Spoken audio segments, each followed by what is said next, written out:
안녕하세요. 자, 우리 정규 수업 시간 중에 못했던 외국법인 미거주자 얘기를 좀 해볼게요. 우리 이제 소득세 파트 이제 11장이 있는 내용인데요. 뭐 이 내용은 사실 뭐 시험에 잘 출제된다고 얘기하기는 힘들고요. 여러분들 중에 좀 고득점을 할 수 있는 공부를 이제 많이 하신 분들만 여기까지 좀 추가로 보시면 될 것 같아요. 자, 개별 개념 설명해보죠. 교재를 보고 좀 설명드리도록 할게요. 우리 제일 먼저 이제 외국법인하고 비유자는 잘 아시다시피 국내 소득에 대해서만 가세하죠. 그때 그 국내 소득이 뭐냐와 관련해서 먼저 외국법인 같은 경우는 밑에 박스에 쭉 있잖아요. 그래서 이런 식으로 우리 이제 그 내국법인하고 좀 달라요. 내국법인은 과세된 소득이 이제 입금 과 관련해서 순자산의 증가액이 다 입금이다.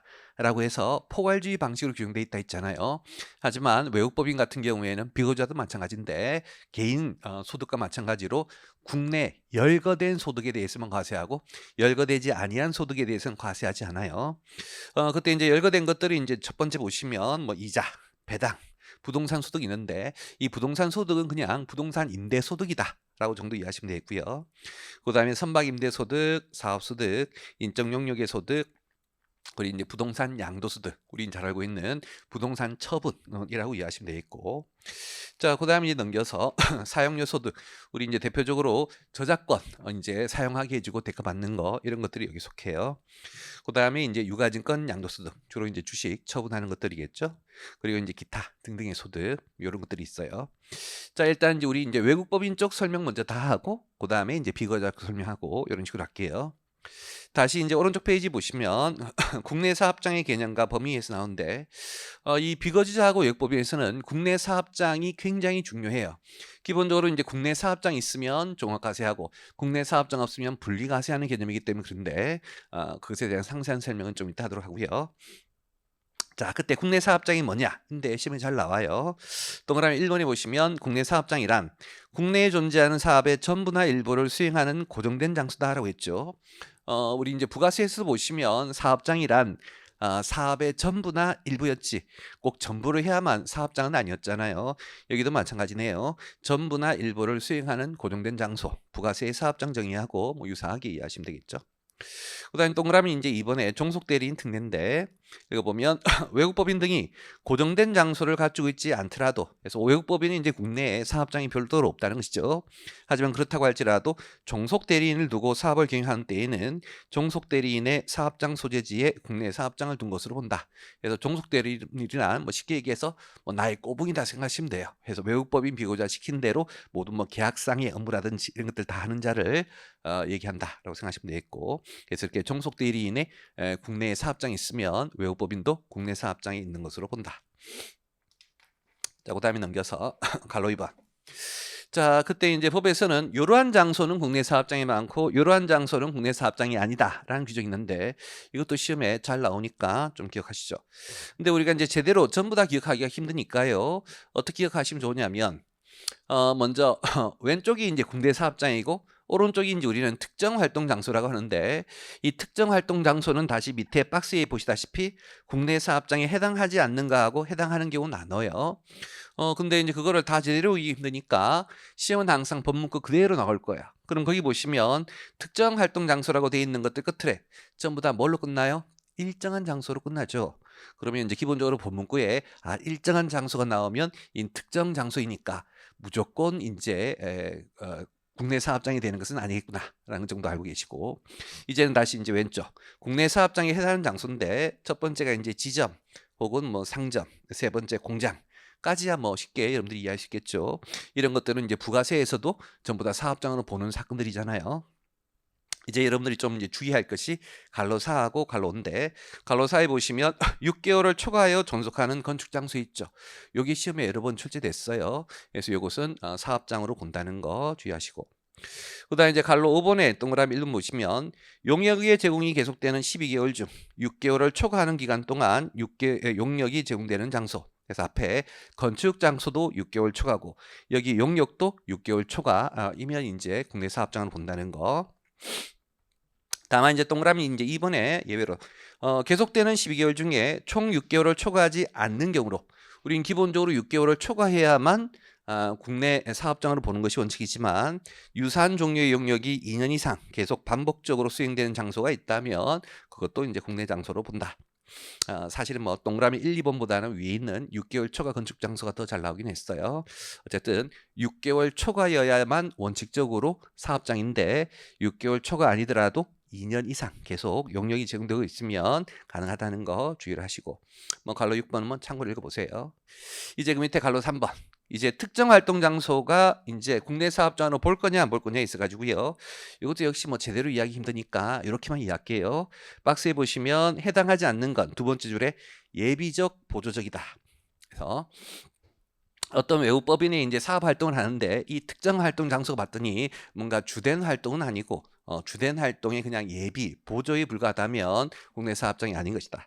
하지만 상대적으로 오른쪽에 국내 사업장에 해당하는 경우는 어떤 경우냐면 역시 파란 속에 있는 문장만 좀 주의할게요. 특정 장소에서 수행하는 활동과 해당 국내 사업장에 수행하는 활동이 상호 보완적이다. 예비 보조 하위의 개념이 아니라는 거예요. 국내 사업장과 서로 보완 관계에 있다면 이것은 국내 사업장으로 보는 것이고 또한 동그라미 2번은 제일 마지막 줄에 예비적 보조적 성격이 아니다. 예비적 보조적이면 국내 사업장이 아니지만 예비적 보조적 성격이 아니면 국내 사업장인 것으로 뭐 이렇게 뭐 수업 목적상 단순하게 좀 기억하시면 좋을 것 같고 그다음에 이제 오른쪽에 과세 방법 나오는데 먼저 이제 이 과세 방법에 대한 이해를 그림으로 잠깐 볼게요. 노트에는 이제 뭐 따로는 없으니까 그냥 참고하시면 되고요. 뭐 시험에 이제 이러한 제가 지금 설명드리는 사례를 뭐 응용해서 나오지는 않을 거예요. 그냥 여러분 기본 개념을 잡기 위한 것이니까 참고 정도 하시면 될 것 같아요. 자, 우리 이제 일본 회사인 소니를 예를 들어 볼게요. 소니가 이제 일본에 이제 본점이 있겠죠. 그리고 이제 만약 소니가 이제 한국에 지점을 설치했다라고 가정해보고 그리고 이제 이 소니가 국내에서 이러한 4개의 이제 소득이 발생을 했대요. 먼저 첫 번째, 소니의 지점에서 컴퓨터 팔았대요. TV 팔았대요. 그래서 이제 제조 매출 소득 혹은 뭐 도매업 매출 소득, 사업 소득이 발생했다. 그게 이제 소니 지점에서 본 거고. 뿐만 아니라 이제 소니 지점에서 뭐 저작권 같은 것들이 있어가지고 사용료 소득도 이제 이렇게 벌었대요. 자, 그거하고 별개로 여기 소니 본점이 있잖아요. 소니 본점에서 우리나라 삼성전자에 주식 투자해서 배당금 소득 번 게 있고, 그다음에 소니 본점에서 한국에 이제 부동산 가지고 있어가지고 부동산 소득 20을 벌었다. 그럼 이렇게 이제 소니 전체 소니가 번 국내 소득이 4가지가 있는데 그 중에 2가지 소득은 국내 사업장이 기속되고 있고 나머지 2개 사업장 소득은 국내 사업장이 기속되지 않고 본점에 이제 기속되는 소득이겠죠. 그때 어떻게 과세할 거냐와 관련해서 가장 이제 기본적인 개념은 뭐냐면 우리 이제 정부는 기본적으로 이제 외국법인이라면 국내에서 번 소득에 대해서 신고를 시키고 싶은데 문제는 이 외국법인이 국내에서 그 소득을 신고하지 아니하면 어떻게 세금을 징수할 거냐에 이제 문제인 거예요. 우리가 내국법인 같은 경우에는 신고 의무를 부여했을 때 그 신고 의무를 이행하지 아니하면 신고 납부 의무를 이행하지 아니하면 그 내국법인의 자산, 국내 자산이 있겠죠. 그 자산을 압류하고 공매해가지고 미납 세금을 징수할 수가 있겠지만 아무래도 외국법인이라면 국내에서 신고 납부하지 않았을 때 그 외국법인의 자산을 직접 외국에 찾아가서 압류 징수하기가 힘들잖아요. 그래서 이제 그런 측면에서 과세 관청이 봤더니 만약 외국법인 너가 국내 사업장을 가지고 있다. 그럼 국내에 이제 반복되는 사업 활동을 하고 있고 사업 활동으로 보면 여러 가지 자산이 존재할 수밖에 없겠죠. 그렇기 때문에 야, 너 국내에 사업장이 있니? 그렇다면 국내에서 본 소득 전부 다 합산해서 한번 신고해봐. 라는 이제 컨셉인 거예요. 국내에서 본 소득 다 합쳐서 다 신고해. 라는 이제 컨셉. 여기까지 이해하시겠죠? 자, 다만 이제 이때 이제 주의할 게 뭐냐면 이 소니 지점에서 그러면 소니가 이제 국내 지점이 있잖아요. 그럼 국내 이제에서 번 소득이 총 4가지가 있는데 이 4가지 소득을 다 이 소니 지점이 우리나라 세무서에 신고할 거냐에 있어가지고 그렇지는 않아요. 첫 번째, 요 소득은 신고하지 않는다. 이유는 왜 그러냐면 이 배당 소득이 소니가 국내에서 벌긴 했지만 소니의 국내 지점에 기속된 건 아니죠. 그럼 소니 지점 입장에서는 이 소니 본사가 국내에 삼성전자에 투자해서 배당받았는지를 소니 지점은 알 수가 없을 거다라고 하는 거예요. 그래서 그런 것까지 이제 소니 지점이 전부 다 합쳐서 신고하기를 요구하는 것은 과하니 현재 세법은 기본적으로 이제 그 외국 법인이 국내 소득을 합산해서 신고하는 종합과세가 되려면 첫 번째, 국내 사업장이 있어야 되고, 두 번째, 국내 사업장이 있다고 할지라도 그 국내 사업장에 꼭 기속되는 소득만 합산하여 신고하는 것이지, 국내 사업장이 기속되지 않고 외국 본점에 기속되는 소득은 신고시키지 않는 거예요. 여기까지 아시겠죠? 그럼 이제 여기에서 알 수 있는 건 이 두 가지 소득은 반드시 이제 합산해서 신고해야 되겠다 알겠고, 요 소득은 이제 국내 사업장 기속 소득이 아니니까 종합과세가 아닌 이제 분리과세예요. 분리과세. 분리과세라 이제 우리 소득세에서 배웠던 것처럼 배당소득, 삼성전자가 이제 소니 본사에 배당금을 줄 때 배당금 지는 금액의 이제 일정 금액을 원칙세에서 세무서에 내면 그걸로 이제 끝이다. 이제 컨셉인 거예요. 여기까지 이해되시겠죠? 자, 그 다음에 이제 이 부동산 소득이 있는데요. 아까도 얘기했지만 이제 부동산 소득이라고 하는 것은 부동산 임대로 인한 소득 정도로 이해하시면 되겠죠. 이때 이 부동산의 소유자는 국내에 있는 소니 지점은 아니래요. 외국 본점에 이제 소니 거래요. 그러다 보니까 이제 소니 지점에서 이 소득이 있는지 모를 수는 있지만 세법이 그렇지는 않을 거다라고 가정을 해서요. 어떤 생각이 있냐면, 야, 부동산 소득이 있다면 그 부동산 소득은 꼭 국내에서 신고를 해라. 왜? 그 부동산 임대 소득에 대해서는 신고 납부하지 아니했을 때 세금을 징수하기가 쉬워요. 왜? 부동산을 가지고 있으니까 그 미납한 세금에 대해서 이 부동산 소득을 그 부동산을 처분해서 징수할 수가 있잖아요. 그래서 현재 세법은 국내 사업장이 없다고 할지라도 부동산 소득이 있으면 전부 다 신고를 시켜요. 징수할 수 있는 세금이 있으니까. 자, 그러면 이제 금방까지 했던 얘기들 다시 한번 정리해 보면, 외국 법인 같은 경우에는 자신이 번 소득에 대해서 우리나라 세무서에 신고할 거냐, 신고 안 할 거냐. 신고하는 게 종합과세고 신고 안 하는 게 분리과세인데, 기본적으로 국내 사업장에 기속되는 소득과 그리고 국내 사업장이 기속되지 않더라도 부동산 소득은 전부 다 합쳐가지고 신고하래요. 그것이 현재 우리나라 세법 입장이고, 그에 반해서 아무리 국내 사업장이 있다고 할지라도 국내 사업장이 기속되지 않고 부동산 소득이 아니라면, 그게 바로 이거죠. 국내 사업장이 기속되지 않고 부동산 소득이 아닌 게 요거예요. 요거 같으면 얘는 분리과세예요. 분리과세 원칙수로 끝나는 것이죠. 자, 근데 이 분리과세가 여러분이 알고 있는 우리 소득세 일반 개인 소득의 분리과세하고 컨셉이 좀 달라요. 자, 뭐냐면 우리가 이제 이 외국 법인의 국내 소득에 대해서 요 같은 경우에 분리과세를 하는 이유는 얘에게 신고를 시켰을 때 신고를 하지 않을 가능성이 높기 때문에 이제 분리과세하는 것이지, 뭔가 정책적인 혜택을 주고자 하는 건 아니야. 우리가 소득세에서 일반 개인의 소득에 대해서 분리과세하는 건 혜택이에요, 제재예요? 혜택의 관점으로 분리과세하는 것이죠.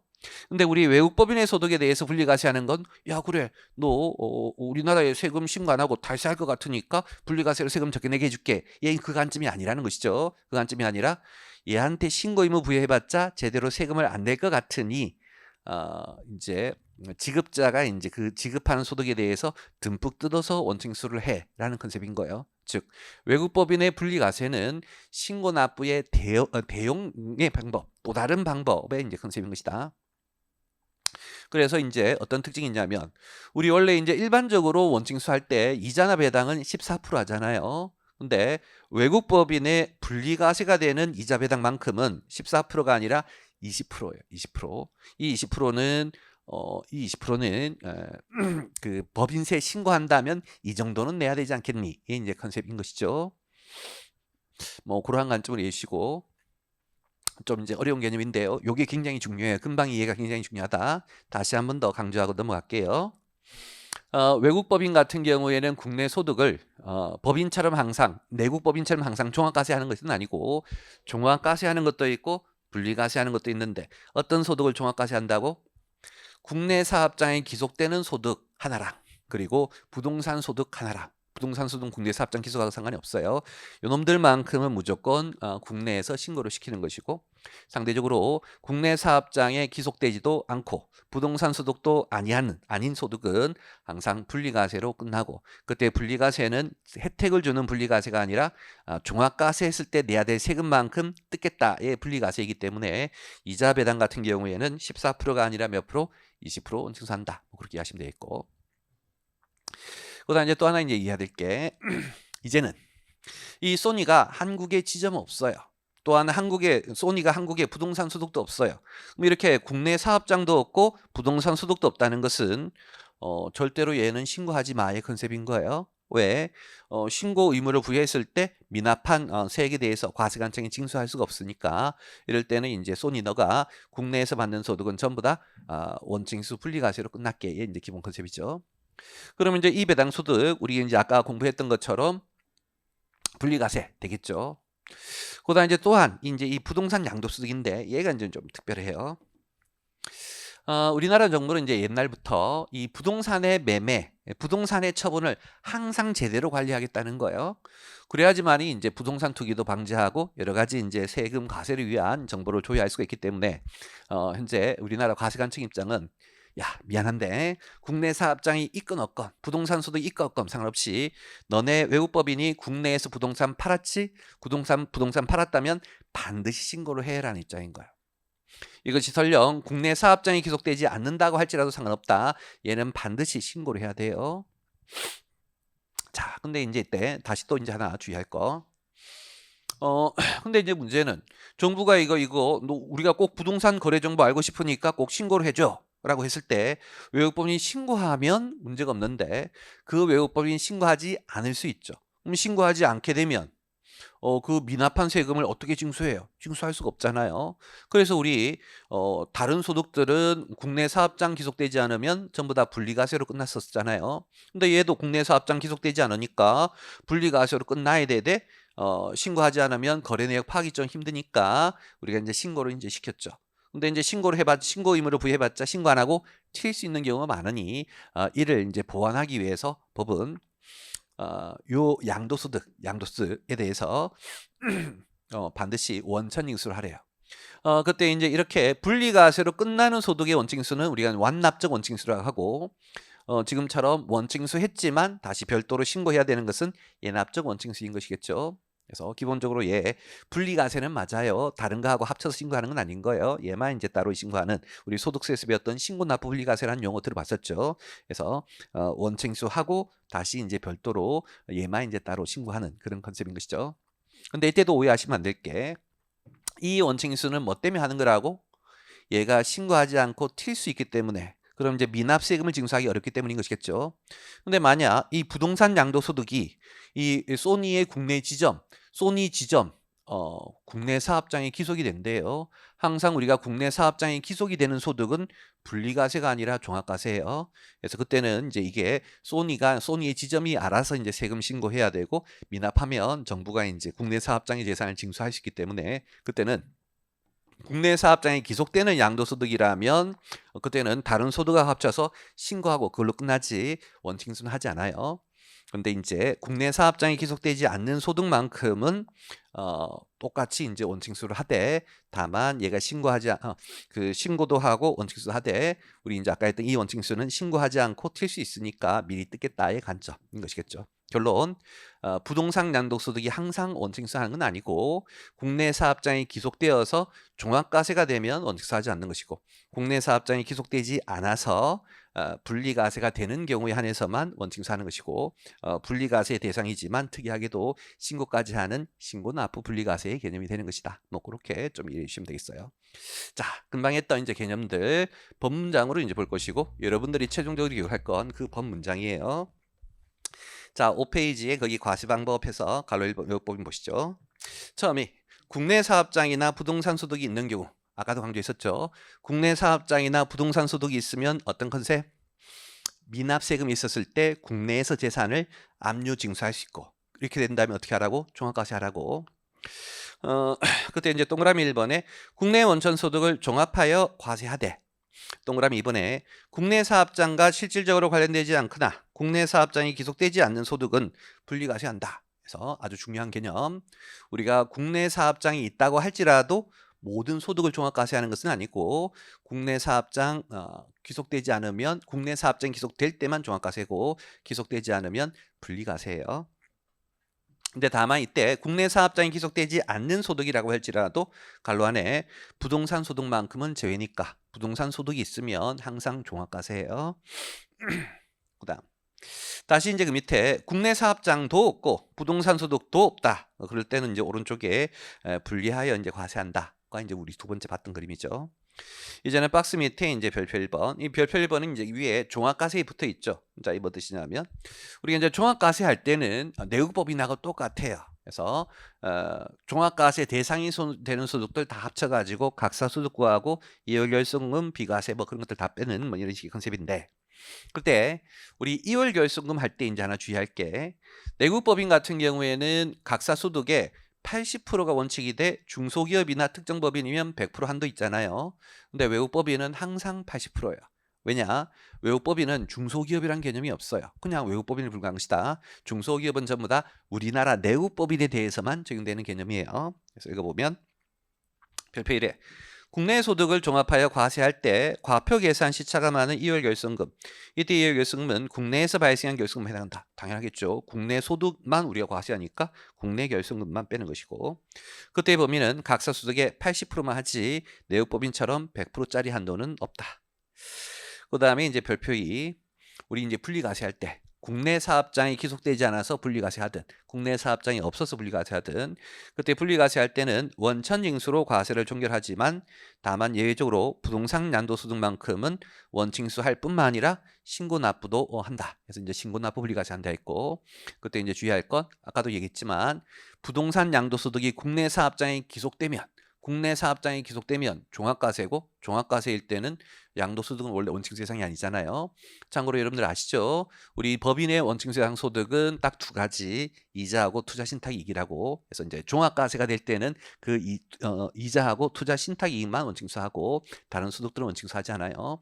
하지만 분리과세 대상일 때만큼은 이자 배당, 이자 투자신탁이익 말고도 이제 원칙수하게끔 하고 있는 것이죠. 그다음, 그래서 이제 그 국내 사업장이 기속되지 않는 양도소득은 그 분리과세니까 원칙수 하는 건 당연한데, 특이하게도 이제 거래 내역 파악을 위해서 신고까지 의무를 부여한다. 그렇게 하시면 되겠고. 다시 이제 별표 3에 외국법인의 소득에 대해서 종합하여 신고할 때, 종합과세할 때는 종합과세가 된다면 그때부터는 이제 절차들은 내국법인하고 똑같은 거예요. 그래서 거기 있는 신고, 납부, 결정, 경정, 징수, 환급 다 내국법인 규정을 준용하고, 그때 납부에는 이제 중간 예납까지도 포함하고, 요게 이제 예전에 한번 말문제로 나온 적이 있어요. 참고하시고. 자, 그다음 페이지 넘겨서 거기 이제 상단에 갈로 3번 분리과세 시 원칙수 특례 있죠. 자, 요거는 이제 뭐냐면 요 규정은 이제 그 내국법인이나 외국법인이나 비거주자나 동일하게 적용되는데, 조금 이따가 이제 배울 비거주자 같은 경우에도요, 외국법인처럼 국내 사업장 등이 없으면 이제 분리과세하고, 근데 그때의 분리과세는 앞에서도 강조했지만 정책적 혜택의 분리과세가 아니라 했죠. 너네 신고 못할 것 같으니 지급자가 왕창 뜯어의 컨셉이에요. 그래서 신고와 동일한 효력의 세금을 걷기 위한 분리과세인 것이어서 원칙 세율이 좀 높아요. 그때 박스 안에 보시면 이제 이렇게 분리과세된 소득들의 원칙 세율들이 나오는데, 뭐 이것들 우리가 다 외우기 힘들고 주로 시험은 갈로 1번 이자 배당이 잘 나와요. 이자 배당. 오른쪽 박스를 보시면 이자 배당은 지급하는 금액의 20%를 이제 원칙수한다. 그래서 일반적인 이제 이자 배당 14% 하지만 요 놈만큼 20% 해서 너네가 이제 신고 납부하지 않을 소득이니까 20%로 왕창 내. 예, 컨셉이고, 다만 채권만큼은 이제 채권 이자만큼은 14% 하고 있어요. 자, 그럼 일단 이제 금방까지 했던 내용의 이제 개념을 요약 정리한 게 이제 오른쪽 페이지에 있죠. 요거 잠깐 볼게요. 오른쪽 페이지 7페이지 이제 외국법인 보시면 두 가지로 나뉘죠. 국내 사업장이 기속되느냐, 기속되지 아니하느냐와 관련된 것이고, 먼저 이제 국내 사업장이 기속이 되면 거기 이자부터 부동산 소득까지 외국법인의 이제 소득으로 보는 거 아까 우리 10가지 있었잖아요. 그거 다 합쳐서 신고 납부하고, 그때 이제 별표 1에 보시면 그때 이제 종합과세가 이제 될 때는 항상 내국법인하고 똑같고, 별표 1번처럼 내국법인과 동일하게 이자 투자 신탁이익에 대해서는 원칙수를 적용해요. 그러면 이것만 일반적인 내국법인처럼 하는 것이지, 아까 얘기했던 양도소득 같은 거 있잖아요. 부동산 양도소득은 이렇게 종합과세가 될 때는 원칙수 안 되는 거예요. 자, 근데 이제 그다음 이제 오른쪽 박스에 있는 국내 사업장이 기속되지 아니하는 소득 있죠. 국내 사업장이 기속되지 않아야 하면 전부 다 분리과세인 거 아시겠죠? 그래서 이제 거기 밑에 보시면 이자부터 인적 용료까지는 이제 원칙수로 끝나는 분리과세일 것이고, 그다음에 이제 부동산 양도소득인데, 부동산 양도소득도 국내 사업장이 기속되지 않을 때는 탈세 방지를 위해서 원칙수를 해요. 다만 부동산 매매 거래 파악을 위해서 꼭 다시 뭐 해라? 신고까지도 한다. 그러다 보니까 요때 이제 양도소득의 원칙수는 예납적 원칙수가 되는 것이고, 그리고 마지막으로 부동산 소득만큼은 아까도 얘기했던 국내 사업장이 기속이 되든 기속이 안 되든 항상 신고 납부를 해라. 이유는 부동산 임대 중이니까 너가 가지고 있는 건물을 이제 압류 징수해서 세금 징수할 수 있으니까 부동산 소득, 여기 있는 외국법인은 그 소득만큼은 항상 신고 납부를 하는 것이죠. 그리고 이제 오른쪽에는 이제 분리과세 시 원칙세율 해서 이제 일반적인 원칙세율이 아니다 하는 거 아까 설명드렸었죠. 그다음 그리고 다시 이제 금방 했던 내용을 거기 한 페이지 넘겨서 11장의 8쪽을 보시면 조세 조약에 의한 과세 특례 있죠. 뭐 아주 간략하게만 알고 계실게요. 우리 이제 나라는 외국과 조세 조약을 맺고 있는데 항상 국내 세법하고 조세 조약이 상충하면 조세 조약이 이겨요. 조세 조약이 좀 더 특별법의 관점이 있기 때문에 그렇죠. 그래서 그 정도의 상식을 가지시고 밑에 있는 요약 그림을 볼 건데, 요게 이제 예전에 회계사 1차 시험에 이제 한번 나왔던 적이 있어요. 뭐 외우거나 하실 필요는 없겠고 조금 전까지 설명했던 거 이해하셨으면 쉽게 할 수 있을 거예요. 그래서 요거 이제 어떤 표현인지 한번 볼게요. 자, 먼저 외국법인이 이제 소득이 있대요. 그랬을 때 그 외국법인의 소득에 대해서 우리나라에서 어떤 식으로 과세할 거냐와 관련해서 제일 첫 번째 우리는 뭘 따져야 되냐면 그게 국내 소득인가 아닌가를 따져야 되죠. 아무리 그 외국법인이 이제 있다고 할지라도 외국법인을 모든 소득에서 과세할 수 있는 건 아니잖아요. 국내 소득이니까. 그래서 이제 제일 첫 번째는 국내 소득이니 아니니를 먼저 따지는 것이고, 국내 소득이 아니라면 과세할 수 없겠죠. 그 다음에 이제 국내 소득이라면 다시 이제는 조세조약상 가져 가능한 걸 보는 것이다. 그래서 국내 소득이냐가 1순위, 그 다음에 조세조약. 그 두 가지 요건을 다 충족했다면 과세가 가능할 것이고, 이제 과세 가능하다면 과세 방법을 종합과세를 할 거니 분리과세를 할 거니고, 제일 첫 번째는 뭐 따진다? 국내 사업장이 있느냐. 국내 사업장이 있느냐. 근데 없으면 바로 분리로 가는 거예요. 근데 국내 사업장이 있다고 해서 무조건 다 종합은 아니었죠. 아까 우리 소니 이제 본점에서 투자한 배당수도 분리과세였잖아요. 그래서 그 옆에 국내 사업장이 기속이 되는가.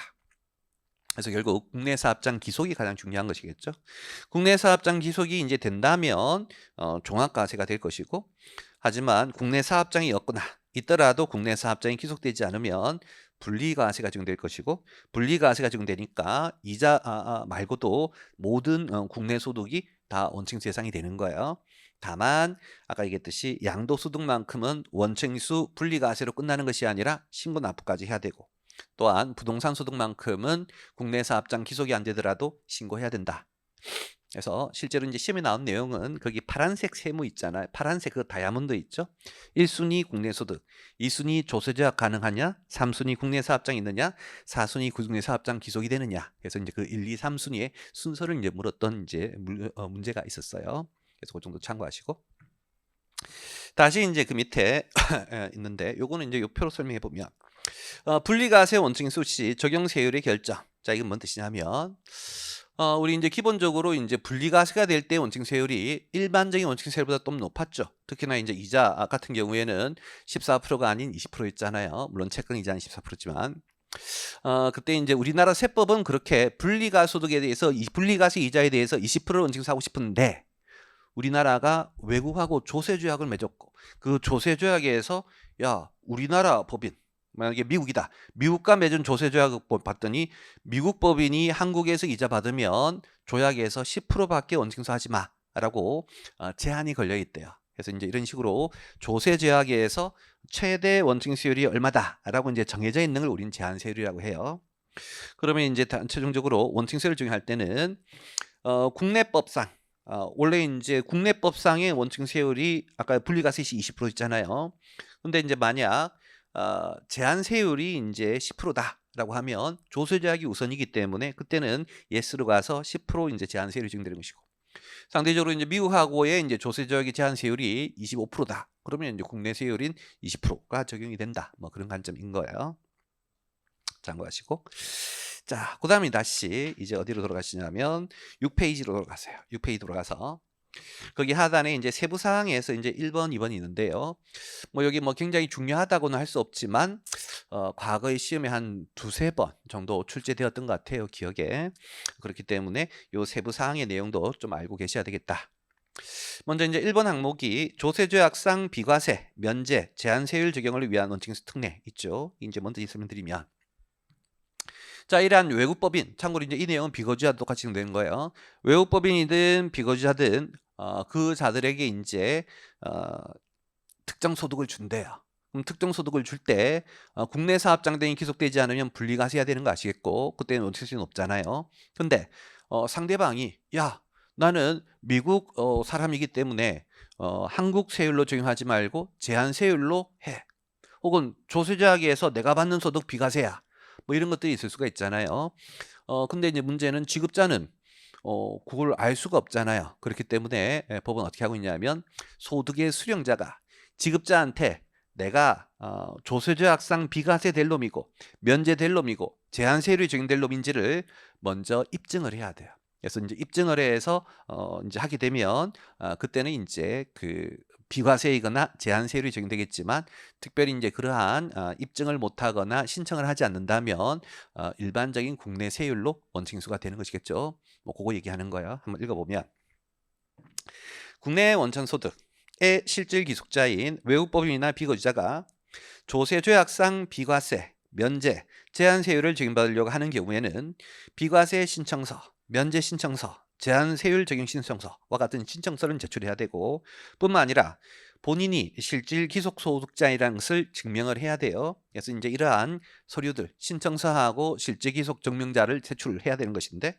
만약 이러한 신청서 등을 제출받지 못하거나 실질 기속자를 파악할 수 없더라.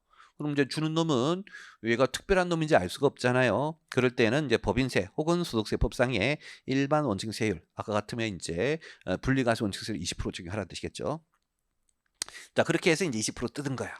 근데 이후에 그 실질 기속자가 비과세 면제 제한세율을 받으려는 경우에는 그래서 이제 뭔 뜻이냐면 자 이제 당초에 이제 이 수령자가 받을 때는 그러한 최초의 신청서를 제출하지 않아 가지고 20%로 원칙수 되었지만 사후적으로 이놈 봐라 나는 원래 제한세율이 되어서 12% 원칙수 하려고 했는데 지급자가 20% 했네.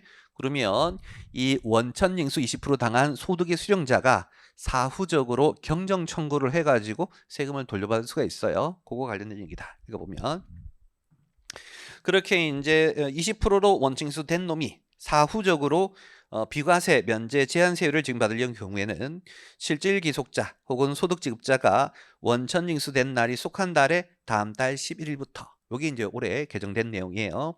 원래는 이제 원칙수된 날이 속한 달의 말일부터였는데 말일이 아니라 다음 달 11일부터. 그럼 다음 달 왜 11일이냐면 우리 이제 원칙수하면 지급자가 이제 원칙수하면 언제까지 내요? 다음 달 10일까지 내잖아요. 그럼 다음 달 10일 날 낸 따면 그 다음 날부터 5년 안에 이제 경정 청구를 허용하고 있다. 이 관점인 것이죠.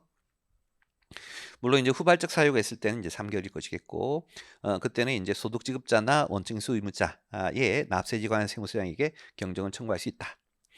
그다음에 이제 그 밑에 2번 조세피 지역에 대한 이제 원칙수 특례인데 이제 뭔 얘기냐면 정부는 이제 조세 회피 지역에 이제 소지하는 외국법인하고 그다음에 비거주자 같은 경우에 좀 제재를 해야 되겠죠. 조세 회피를 하려고 한 놈이니까. 그래서 이제 법에서는 그러한 조세 회피 지역의 외국 놈에게 돈 줄 때는 조세제 확상의 혜택, 제한 세율의 혜택 이런 거 주지 말라는 거예요. 무조건 일반 세율로 원칙수 하라는 거예요. 이해하시겠죠? 다만 이제 사후적으로 이제 그 소득의 수령자가 야 나 그러한 식으로 원칙수 내는 게 합리적이지 않다라는 걸 사후적으로 입증을 하게 되면 아까 위와 같이 똑같이 원칙수 해줄게 해서 뭐 유사한 내용이에요. 읽어보면 저번 주에 조세 피지역 소재 외국법인 및 비거주자의 국내 소득 중 자 요거 주의할 거 이거 심의 배우면 나는데 한정돼요. 이자소득, 배당소득, 지적재산 사용료, 그리고 유가증권 양도소득 요 네 가지 소득에 대해서 한정되는 것이고 이 네 가지 소득에 대해서 원칙수 할 때에는 법인세법 및 조세조약상의 비과세 면제 제한세율 혜택 규정에도 불구하고 일반적인 법인세법상 소득세법상 원칙세를 우선적으로 적용하라는 것이죠. 그리고 이제 국내 소득의 실질 기속자가 그 해당 소득에 대하여 조세조약상의 비과세, 면제, 제한세율을 적용받고자 할 때에는 원칙세 날이 속한 달의 다음 달 11일부터 5년 이내에 경정 청구해서 돌려할 수가 있다. 뭐 이러한 특례 규정들이 있어요. 그다음 다시 이제 넘겨서 9페이지에 이제 마지막 주제인 지점세인데 사실 뭐 지점세는 뭐 시험에는 잘 안 나와요. 그런데 이제 뭐 어려운 개념은 아니기 때문에 잠깐 설명을 해보죠. 자, 여기 외국에 있는 A 법인이 있어요. 그때 국내에 있는 A 법인이요. 만약 이제 국내에 K라는 이제 자회사를 이제 만들었대. 그럼 우리가 이제 자회사가 국내에서 소득을 벌면 얘한테 이제 국내에서 K 자회사 소득에 대해서 한번 과세하고 그렇게 해서 뭐 얘가 이제 만약에 예를 들어서 소득을 100원 벌었대요. 그러면 K 자회사가 번 소득에 대해서 이제 1차적으로 한번 과세를 하고 그렇게 해서 이제 과세된 세금이 20원이면 이제 K 자회사는 남은 소득이 80원이니까 외국에 있는 모회사에게 80만큼 배당을 줄 것이고 그러니까 그 80배당이요. 우리나라 입장에서는 외국 법인이 국내에서 벌어들인 배당인 것이죠. 그러면 이 80배당금 줄 때 다시 이제 원천 징수를 통해서 또 한 번 과세를 해요. 그래서 이런 식으로 외국의 법인이 국내에 투자해서 돈 벌면 국내에서 그 법인 단계에서의 소득에 대해서 한번 과세하고 다시 그 주주 단계의 소득에 대해서 또 한 번 과세해서 몇 번이나? 2번. 법인 단계에서도 우리나라에 한 번, 주주 단계에서도 배당 소득에 대한 원칙에서 한 번, 2번 하는 것이죠. 근데 만약 이 외국법인 A가 국내에 진출을 하는데요. 국내에 진출하는데 자회사 형식으로 진출하는 것이 아니라 지점의 형식으로 진출해요. 자회사가 아니라 지점. 그럼 지점에서 조금 전에처럼 똑같이 소득을 100원 벌었다면 그때는 이제 우리나라 세무서에서 과세하겠죠. 20원만큼. 이게 이제 첫 번째 과세일 것이고. 그럼 이 지점에서는 100원 번 거 중에 20원 세금 냈으니까 남은 돈 80원을 외국에 있는 A 본점에게 돈을 송금을 할 수 있겠죠. 자, 아까는 자회사일 때는 이제 배당소득이에요. 자회사의 소득이 모회사의 소득으로 바뀌는 과정이지만 지점에서 본점에 송금하는 건 이 돈 80이 처음부터 A가 번 거예요. 그래서 이 세금도 A가 낸 것이죠. 그렇기 때문에 이 송금하는 금액에 대해서 특별히 배당소득이라고 해서 또 과세할 수는 없는 거예요. 그러면 결과적으로 외국 법인이 국내에 자회사로 진출하면 2번이나 과세를 할 것인데 외국 법인이 국내에 지점으로 진출하면 한 번밖에 과세를 못 하잖아요. 그러면 이제 이것이 형평성에 맞지 않다의 관점이어서 우리 이제 세법에서는 지점에서 번 돈 중에 본점에 송금할 금액이 있잖아요. 본점에 송금했건 아니건 중요하지 않은 거예요. 송금할 금액이라면 또 한 번 과세할게. 이게 이제 바로 지점세예요. 그래서 이렇게 지점으로 진출된 외국 법인에 대해서 이제 별도로 과세하는 세금이다. 그렇게 하시면 되겠고. 자, 교재의 내용을 잠깐 보면 갈로 1번. 지점세에 개요해서요. 지점세란 외국법인 갈로 열고 비영리 외국법인은 제외다. 왜 그러냐면 자, 얘가 비영리 법인이면 비영리 법인은 배당이라는 개념이 없잖아요. 기본적으로 비영리 법인은 이익을 구성원에게 분배하지 않는 놈이 비영리 법인인 것이니까 따라서 이제 비영리 법인이라면 여기 배당 자체가 없을 것이니까 똑같이 지점세도 안 물린다. 그런 컨셉으로 이해하시면 되겠고. 그 다음에 이제 그러한 외국법인의 국내 사업장 지점에 대하여 우리나라와 외국법인의 거주지 국가 체결한 조세조약의 규정에 따라 일반 법인세에 추가하여 과세하는 부가세다라고 해서 사실 지점세는 이제 항상 물리는 것은 아니고 기본적으로 상대방 국가하고 주점세를 물리는 조세조약 자체는 있어줘야 돼요. 단, 그 외국 법인의 거주지국이 그 국가에 있는 우리나라 법인의 국외 사업장 지점에 대하여 추가로 과세하지 않으면 예외를 한다. 그래서요. 예를 들어 가지고 우리나라 이제 법인 삼성전자의 일본 지점이 있는데 일본에서 그 삼성전자 일본 지점에 대해서 지점세 안 물리면 우리나라도 소니의 한국 지점에 대해서 지점세 안 물린다. 뭐 그러한 뭐 상호 면세주의 정도로 이해하시면 되겠고. 자, 지금 밑에 지점세의 계산 구조인데요. 동그라미 1번에 보시면 국내 사업장의 각사 소득에다가 법인세 이미 낸 거 빼고, 그다음에 배당으로 간주된 이자, 뭐 요거는 이제 국적법 얘기여서 무시하시고, 그다음에 이제 국내 사업장에 재투자할 것으로 인정되는 금액 정도를 빼면 이게 바로 외국에 송금할 금액이고, 그 외국에 송금할 금액에 대해서는 다시 20%만큼. 참고로 이제 이때 왜 이게 20%냐면 아까 우리 여기 그 외국 법인이 국내에 투자해서 배당받을 때 대부분의 배당은 분리과세가 될 것이고, 분리과세가 되는 배당은 몇 프로예요? 20% 원칙에서 하잖아요. 여기도 마찬가지로 외국에 송금될 금액에 대해서 지점세 물릴 때도 배당하고 똑같은 관점이니까 20% 이제 원칙에서 한다, 지점세를 낸다, 뭐 그런 관점으로 이해하시면 되겠어요. 자, 그럼 일단은 이제 외국법인과 관련된 말 문제 좀 풀어볼게요. 우리 이제 객세 교재 1번 문제 가보시면 외국법인의 납세 의무에 대한 설명이다. 옳지 않은 것은 동그라미 1번에 외국법인은 청산소득에 대한 납세 의무를 부담하지 않는다. 맞죠? 기본적으로 이제 청산소득은 그 국내 내국 영리법인만 물리고 외국법인하고 비영리법인은 청산소득이 없죠. 왜냐? 비영리법인은 이제 청산한 자산가액이 국가에 기속되어서 좋은 일에 쓰이고, 또한 이제 외국법인 같은 경우에는 지네 나라 본점에서 청산해서 우리나라가 과세권이 없다라고 했었죠. 동그라미 2번. 외국법인이 국내 사업의 전부나 일부, 우리 이제 사업장은 이제 전부 일부 다 들어가죠. 수행하는 고정된 장소를 가지고 있지 아니하는 경우에도 그 외국법인을 위하여 계약을 체결할 권한을 가지고 권한을 반복적으로 행사하는 자를 우리는 아까 종속대리인이라고 한다 했죠. 그렇게 종속대리인 있고 종속대리인 두고 사업을 경영하면 그 종속대리인의 사업장 소재지에 국내 사업장을 둔 것으로 본다. 종속대리인 특례 맞고요. 세 번째, 국내 사업장을 가진 외국법인 같은 경우에는 외국법인 국내 소득의 구분에 따른, 아까 우리 이제 외국법인의 국내 소득 한 10가지 있었잖아요. 그 10가지 구분에 따른 소득의 금액을 각사에 대한 과표를 한다. 참고로 이제 각사에 대한 과표에 들어간다는 얘기는 우리 이제 소득세 할 때 배웠었잖아요.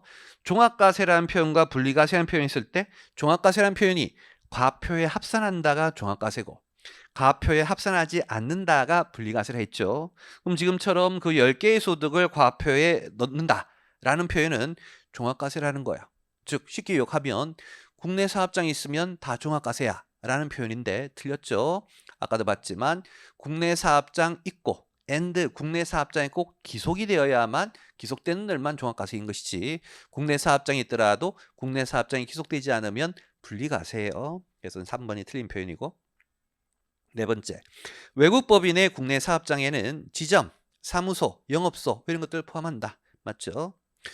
참고로 이제 법은 항상 법 문장 그대로 나올 거기 때문에 뭐 이런 문장들 나오면 주로 이제 일정한 장소만 이제 국내 사업장 아니었잖아요. 그래서 일정한 장소라는 표현 없는 것들은 대부분 국내 사업장에 해당할 거예요. 그다음에 5번째, 각사 소득에 대한 과표를 신고해야 될 외국법인으로서 본점 등의 결산이 확정되지 아니하거나 부득이한 사유로 신고기한까지 신고서를 제출할 수 없는 경우, 요거 우리 이제 법인세 할 때 내국법인 같은 경우에 외부 감사 때가 종결되지 않아 가지고 제때 이제 신고할 수 없으면 신고기한 연장 신청할 수 있잖아요. 그러한 관점은 여기 외국법인도 마찬가지다. 그래서 외국법인의 본점 결산이 확정되지 아니하였다는 등의 이유로 신고서 제출할 수 없으면 이제 승인을 받아 가지고 연장할 수 있다.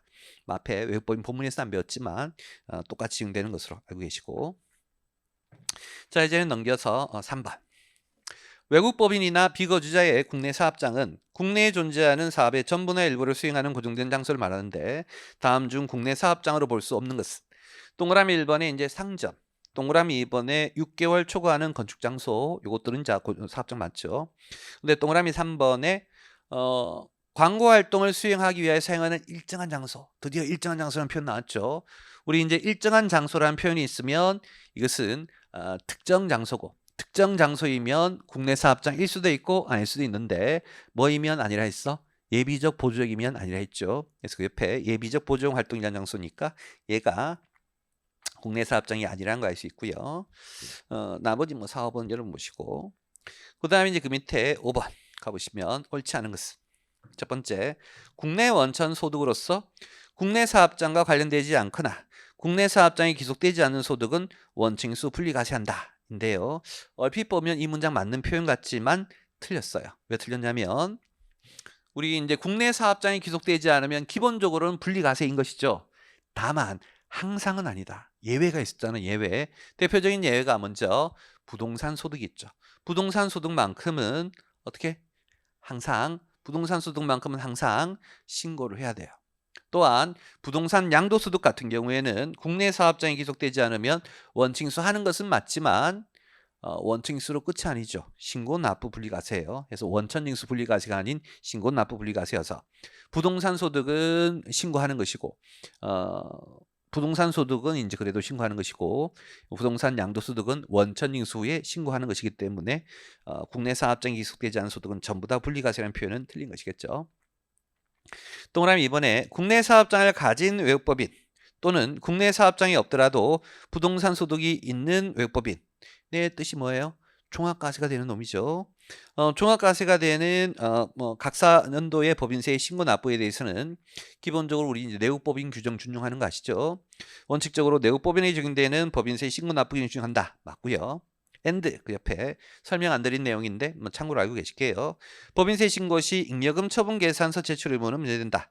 맞아요. 그렇게 중요한 문장은 아닌데 왜 그러냐면 우리 이제 내국법인 같은 경우에 법인세 신고할 때 필수적 첨부 서류에 BSIS 그다음에 이익녀금 처분 계산서 있잖아요. 그런데 외국법인 같은 경우에는 우리나라에 있는 놈은 외국법인의 지점이에요. 외국법인의 지점. 외국법인의 지점이기 때문에 외국법인의 지점이 국내에서 이익녀금 처분을 할 수는 없는 거예요. 이익녀금 처분은 외국 본점에서 하는 것이기 때문에 그것을 지점 국내 사업장에 제출하고 하는 것은 말이 안 되는 것이다. 그래서 제출 의무가 면제돼요. 참고하시고. 동그라미 3번에 국내 사업장 없고 부동산 소득도 없다. 그러면 종합과세는 아니겠죠. 그러한 외국법인의 부동산 양도소득은 종합과세하지는 않고 다만 종합과세는 이제 다른 거하고 합쳐서 신고하지는 않는데 그렇다고 할지라도 양도소득만큼은 원칙수 후 신고 납부를 해야 되는 거 아시죠? 그래서 예납적 원칙수 후 별도로 분리하여 신고 납부한다. 맞고. 네 번째, 비영리 외국법인은 지점세를 추가로 부담하지 않는다. 아까 얘기했던 거. 지점세는 기본적으로 영리 외국법인에 대해서만 물리는 것이고 동그라미 5번은 종속대리인 특례니까 여러분 한번 읽어보시면 되겠어요. 오른쪽에 6번 원천징수에 관한 설명으로 옳은 것은 동그라미 1번에 국내 사업장이 없는 외국법인에게 지급하는 국가 지자체 그리고 내국법인이 발행한 채권에서 발생한 이자는 원칙세율이 20%다 되는데요. 먼저 이제 국내 사업장이 없는 외국법인이라는 뜻이 분리과세가 되는 놈이다 라는 뜻이고 분리과세가 되는 놈의 이자는 원칙은 20%이지만 지금처럼 채권의 이자만큼은 14%를 한다라고 했었죠. 그래서 틀렸고요. 그다음 이제 동그라미 이제 2번인데요. 요거는 좀 취업적인 내용인데 잠깐 설명드리면 우리가 이제 우리가 회사채를 발행한 놈이래요. 내가 내국법인. 내국법인이라서 회사채를 발행했고 그 회사채를 현재 소유하는 자가 외국법인이어 가지고 그 놈에게 이제 이자를 줄 때 원칙세해야 될 것인데 그때 문제는 이제 이자를 지급하는 총 기간은 1년인데 외국법인이 1년 내내 그 채권의 이자를 보유하지 않았을 수도 있겠죠. 그래서 1년 중에 7개월은 외국법인이 보유했고 나머지 5개월은 다른 국내 거주자나 내국법인이 보유를 했다는 거예요. 그럼 그때 나는 전체 1년의 이자를 줄 때 7개월치만큼은 외국법인 분리과세가 되니까 분리과세가 되는 이자로 가져간다면 20% 원칙세야 되고 나머지 5개월치는 외국법인 소유가 아니기 때문에 일반적인 14% 원칙수 적용해 줘야 되겠죠. 그 개념이에요. 읽어보면 외국법인에게 채권의 이자를 지급하는 자는 지급이자 전액에 대하여 원칙수하지는 않고 틀렸죠. 당연히 전체 주면 다 원칙수해야 되는 거예요. 다만 지급이자 중에 당해 외국법인의 보유기한 이자 상당액에 대해서는 법인세법, 조특법, 조세조약에 의한 세율을 원칙수하고 그건 맞고요. 그 다음에 이제 전체 1년치 이자 중에 외국법인 보유기간분 뺀 나머지 이제 이자는 일반 원칙세율 14%를 적용하는 것이다. 그래서 틀렸고. 그 다음에 동그라미 이제 3번인데요. 요게 이제 우리 지금 교재에 오타가 났어요. 지금 이제 우리 교재 새로 나오고 제가 처음으로 이제 강의를 촬영을 하는데 바로 오타가 있어가지고 좀 죄송해요. 이번에 이제 아까 설명드렸던 경정 청구 기한 원천징수 한 날이 속한 달의 다음 달 11일부터 이제 경정 청구할 수 있다는 거 있었죠. 5년 내 경정 청구할 수 있다는 거 있었잖아요. 그게 이제 개정 사항이 좀 반영이 안 됐어요. 그래서 문장을 좀 고칠게요. 동그라미 3번. 국내 원천 이자 소득에 대해 원천징수를 당한 외국법인은 원천징수에게 납부기 한 경과 후 5년이라고 되어 있는데요. 그걸 좀 지우고 뭐라고 써주시냐면 원천징수된 날이 속한 달의 말일부터 원천징수된 날이 속한 달의 말일부터로 좀 고칠게요. 원천징수된 날이 속한 달의 말부터 기존 규정. 그러면 이제 기존 규정에 따라 달의 말일부터 5년 이내에 경정 청구할 수 있다 그러면 틀렸겠지. 그래서 밑에 이제 동그라미 4번이 맞는 답이거든요. 그래서 이제 동그라미 3번을 내 지문을 이제 틀리게 바꾼 거예요. 그래서 이제 뒤에 해답도 좀 고쳐줄게요. 뒤에 해답, 우리 이제 237페이지 보시면 거기 해답에 이제 6번에 동그라미 3번 지문 있잖아요. 6번에 동그라미 3번 지문 해설. 세기 원칙된 날이 속한 달의 말일부터는 이제 옛날 규정이고 올해 이제 바뀌어가지고 요 달의 다음 달 11일부터 5년 이내에 경정을 청구할 수 있다. 이렇게 좀 바꿔줄게요. 죄송해요. 오타가 있어가지고 나중에 정오표 낼 때 반영하도록 하고요. 다시 이제 교재 233페이지 6번 문제로 돌아와서 동그라미 4번에 국내 원천 소득에 대하여 조세 조약에 따라 비과세 면제를 받고자 하는 자는 소득 지급자를 통하여 납세지 관세무상에 신청을 해야 된다. 맞죠? 아까 이제 앞에서 얘기했던 것처럼 소득의 지급자는 기본적으로 상대방이 혜택을 받을 놈인지 조세조약 혜택을 받을 놈인지 알지 모르니까 상대방이 나 조세조약상 혜택을 받을 놈이야 라고 신청서를 이제 지급자를 통해서 세무서에 다 제출해 줘야 되는 것이다. 맞는 문장이고 동그라미 5번에 기재부 장관이 고시하는 국가지역에 소지하는 외국법인. 참고로 이제 기재부 장관이 고시하는 국가지역이 바로 조세피 지역이라는 표현이에요. 이렇게 조세피 지역에 소지하는 외국법인의 국내 소득증. 자, 그다음 이제 읽기 전에 마저 이제 좀 설명을 해야 될 것 같은데. 아까 우리 이제 조세피 지역에 소지하면 나쁜 놈의 컨셉이고 나쁜 놈이니까 어떤 제한을 두래요? 아무리 조세조약상 혜택을 적용받을 수 있는 경우라 할지라도 무시하고 일단 어떻게 일반 세율로 원칙수를 하라라고 했었죠. 근데 이제 그렇게 적용하는 게 모든 소득이 그렇지는 않았죠. 그래서 옆에 읽어보면 아까 먼저 읽어보면 외국법인의 국내 소득증 이자, 배당, 사업수익이라는 내용은 틀렸어요. 사업수익이 아니라 사용료 소득하고 유가증권 양도소득 이 네 가지 소득이 한해서만큼은 상대방이 이제 조세지역 회피지역 소재에 이제 외국법인 등이라면 무조건 일반 국내 원칙세율로 가지 조세조약에 이제 혜택을 주지는 않는다예요. 그래서 마저 읽어보면 만약 이제 요 문장이 이제 맞으려면 거기 사업소득이 아니라 사용료 소득과 유가증권 소득이라고 바꾸면 되고 그렇게 원칙수 하는 경우에는 국세청장의 사전 승인을 받지 않고는 조세조약을 적용할 수 없다. 맞아요. 아까도 얘기했던 것처럼 기본적으로 혜택 주지 말라 했죠. 일반적인 걸로 하래요. 다만 거기에 다시 예외가 있는데 만약에 이제 과세관청으로부터 사전 승인을 받았다면 조세피 지역이라도 특별히 이제 제한 세율들을 적용할 수가 있어요. 그래서 이제 지금 사전 승인을 받지 않고는 조세조약을 적용할 수 없다. 조세피직일 때만큼은 제재하기 위해서 그렇게 하는 것이다. 정도로 이해하시고. 그리고 그 밑에 있는 7번은 이제 아까 우리 교재에서 봤던 그림이 있었죠. 1등이 국내 소득이냐, 2등이 조세조약상 가능하냐, 3등이 국내 사업장이 있느냐, 4등이 국내 사업장이 기속되느냐. 그건 묻는 문제였으니까 뭐 쉽게 할 수 있겠죠. 자, 이렇게 해서 외국법인에 대한 설명을 마무리하고요. 이제는 비거주자 설명을 좀 해볼 건데 비거주자나 뭐 외국법인은 뭐 거의 동일하기 때문에 뭐 쉽게 끝날 것 같아요. 우리 교재 이론 노트 11장의 이제 2페이지를 보시면 거기 비거주자의 이제 소득 구분해서요 있죠. 그때 이제 한 참고할 거. 아까 이제 앞에서 배웠던 외국법인 소득은 한 10개 있었잖아요. 그 10개의 구분이 있었는데 비거주자는 3개의 구분이 더 있어요. 거기 파란색으로 있는 10번의 근로소득, 11번의 연금소득, 그리고 그 밑에 있는 퇴직소득. 그래서 이렇게 외국법인의 소득에는 안 들어가지만 개인에게는 근로연금 퇴직이 있고 뭐 당연히 이것들은 개인에게만 존재할 수 있는 소득이고 법인에게는 존재할 수 없는 소득이죠. 그 다음 과세 방식과 관련해서 외국법인과 살짝 차이 나요. 기본적으로 큰 그림은 거주자하고 똑같다. 우리 거주자 같은 경우에는 개인의 소득을 총 3가지 종합소득, 퇴직소득, 양도소득으로 구분하는 거 아시죠? 비거주자도 마찬가지예요. 비거주자도 거기 동그라미 1번부터 11번까지를 전부 다 종합소득, 그 다음에 이제 퇴직소득, 양도소득 이렇게 이제 크게 이제 세 그룹으로 나눈다. 그 다음 이것들은 이제 과세 방법인데요. 이제는 11장 5페이지를 가보시면 11장 5페이지에 갈로 2번 비거주자 해서 있죠. 먼저 첫 번째 종합소득 해서요.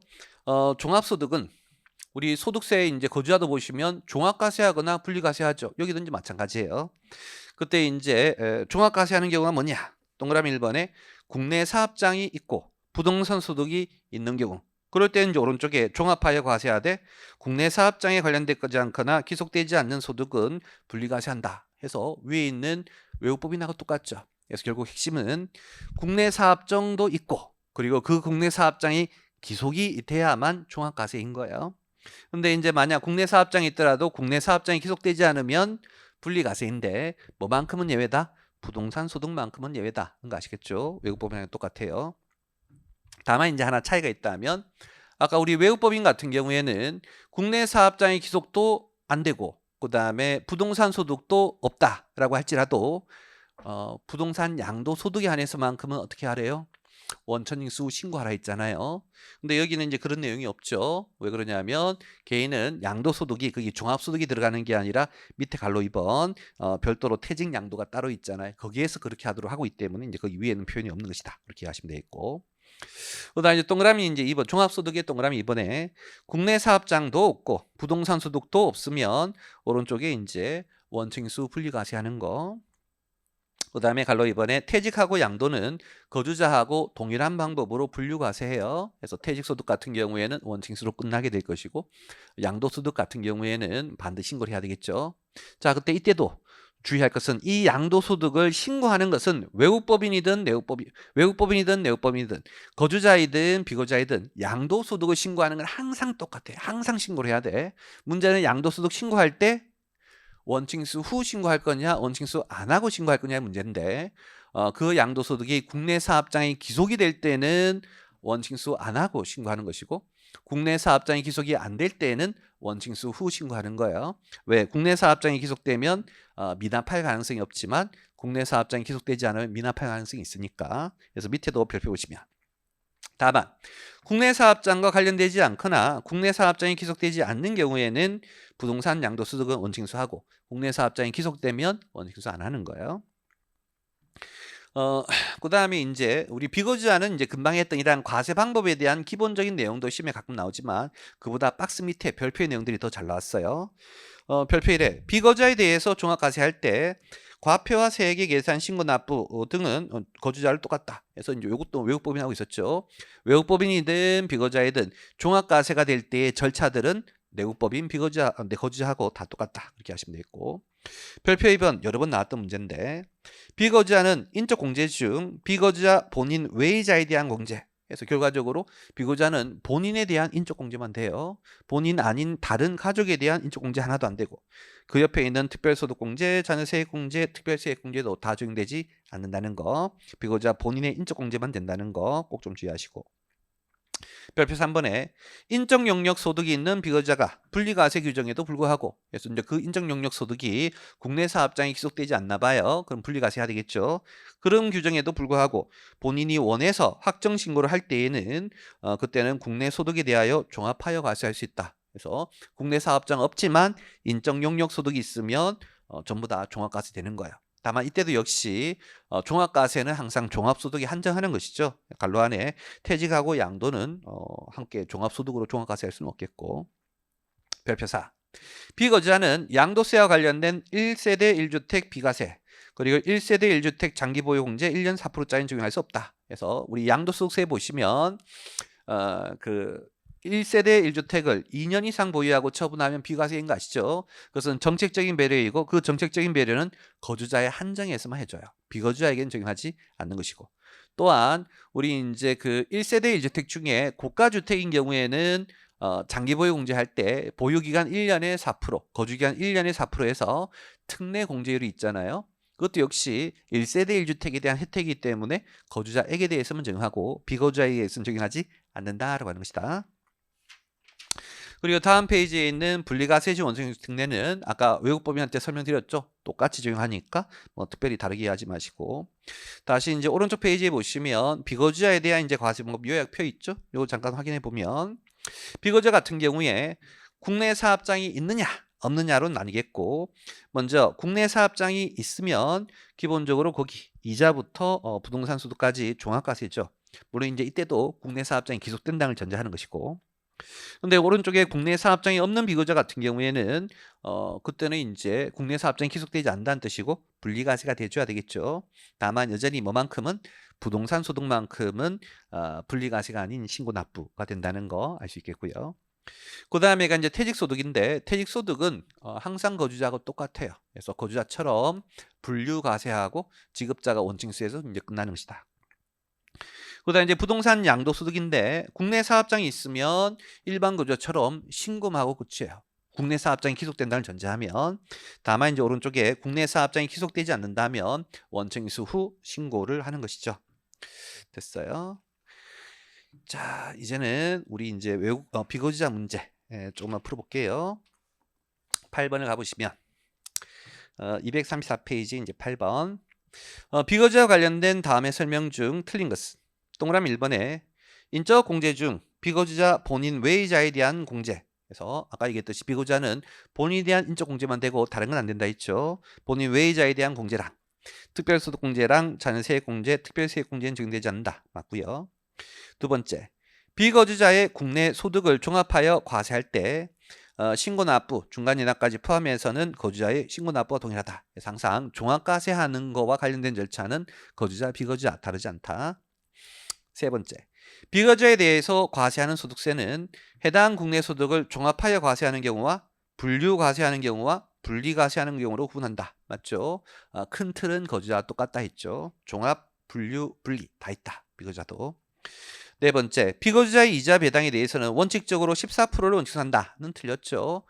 기본적으로 이제 비거주자는 국내 사업장이 없는 경우가 대부분이기 때문에 오히려 일반적인 건 20%로 분리과세하고 끝나는 게 일반적이에요. 20%. 그래서 원칙적으로 14%는 아니겠죠. 동그라미 이제 5번은 아까 국내 사업장 얘기니까 외국법인 할 때 했었죠. 넘어가고요. 그 다음 이제 9번. 비거주자에 대한 설명이다. 옳지 않은 것은 동그라미 1번에 국외에서 근무하는 공무원은 국외에 거주하더라도 국내외 소득 전부에 다해서 무제한 납세금을 진다.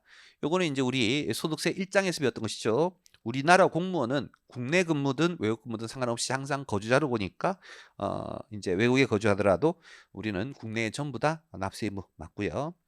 동그라미 2번은 이제 금방 좀 전에 했은 문장이니까 넘어가고, 동그라미 3번에 비거주자에 대해서 종합과세할 때 본인 외의자에 대한 인적공제는 적용하지 않는다. 여기까지 맞지만 특별소득공제한다 틀렸죠. 특별소득공제든 그다음 특별세액공제든 다 안 된다라고 말씀드렸고, 네 번째, 비거주자의 국내 원천 퇴익소득은 분류과세다. 맞죠? 큰 틀은 똑같다 했죠. 종합소득, 퇴익소득, 양도소득에서 퇴직하고 양도는 분류과세의 관점. 다섯 번째, 세법이 정하는 인적 영역 소득이 있는 비거주자가 분리과세 규정에도 불구하고 종합소득 과표 확정 신고를 하면 국내 소득에 대하여 종합하여 과세할 수 있는 특례가 있다라고 했었죠. 맞고요. 그 다음에 오른쪽 11번. 비거주자 국내 소득 과세에 대한 설명으로 옳지 않은 것은 동그라미 1번에 비거주자가 국내 사업의 일부를 수행하기 위하여 전부든 일부든 상관없다 했고 8개월간 계속 존속하는 건축장소 6개월 넘어가니까 그러면 그것은 국내 사업장 있는 것으로 한다. 맞고요. 그 다음에 이제 두 번째 비거주자에 대해서 과세한 소득세는 국내 소득을 종합하여 과세할 때와 분류하여 과세하는 두 가지 방법이 있다는 틀렸죠. 그 옆에 있는 분리과세까지 포함해서 세 가지 과세 방법이 있다. 세 번째, 국내에서 적용하는 근로대가로 퇴직소득이 받는 비거주자에 대해서는 거주자와 같은 방법으로 분류하여 과세한다. 이미 앞에서도 했었죠. 거주자든 비거주자든 퇴직소득은 동일한 방법으로 분류과세하고요. 그 다음에 동그라미 이제 4번은 제가 앞에서 특별히 설명하지 않았던 좀 지엽적인 내용이니까 이거는 못 넘어가시고, 동그라미 이제 5번이 이것도 이제 역시 보시면 그 줄 끝에 일정한 장소라고 되어 있죠. 일정한 장소 그러면 이제 특정 장소이고 특정 장소는 국내 사업장이냐 아니냐는 예비적 보조적이냐 아니냐로 가리는데 갈로 안에 봤더니 예비적 보조적 성격을 가진 활동을 위하여 사용된다라고 했으니까 국내 사업장이 아닌 것이겠죠. 뭐 이렇게 해서 비거지하는 뭐 요 정도 뭐 공부하시면 될 것 같아요. 뭐 나머지 기출 문제도 있는데 뭐 앞쪽의 내용이거나 아니면 너무 지엽적인 내용들이어서 뭐 나머지 기출 문제까지는 됐고 요 정도 준비하시면 될 것 같아요. 자, 여기까지 해서 우리 외국법인 비거자 강의를 전부 다 마무리하도록 할게요. 마치죠. 수고하셨습니다.